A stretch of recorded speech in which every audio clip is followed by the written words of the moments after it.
Everyone at school saw me as just an ordinary girl from California. My English was perfect, and I rarely spoke about my roots.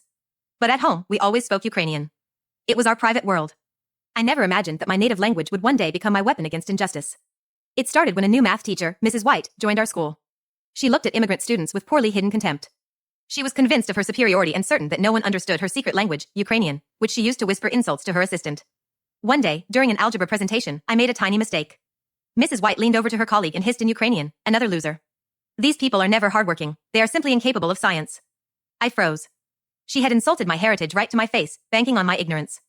I wanted to scream, but I held back. I decided to play her game. That evening, my mom, a strong woman working 2 jobs, gave me the best advice. "Marichka, don't make a scene. Be professional. Record every word she says. Dates, times, quotes. Let her believe you're clueless." For 2 weeks, I was a silent witness. I documented her taunts about us being future janitors and claims that our parents didn't care about education. The climax happened at the parent-teacher conference. Mrs. White met us with a condescending smile. The vice principal, Mr. Black, was also there. Speaking loudly and slowly, she said, "Oh, perhaps we should call for a translator? I'm not sure your mother understands English." That was my cue. I cut her off and, in perfect Ukrainian, snapped, "Actually, Mrs. White, we understand you perfectly.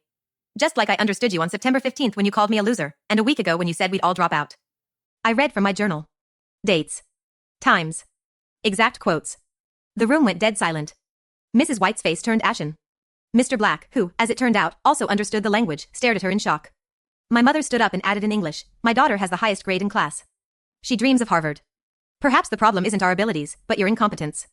The next day, Mrs. White was gone. She resigned shortly after. I learned the ultimate lesson: knowledge is power, and silence is the best strategy for victory.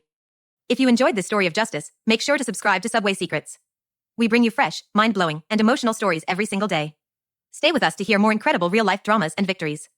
Don't forget to hit that notification bell. It's always interesting here at Subway Secrets.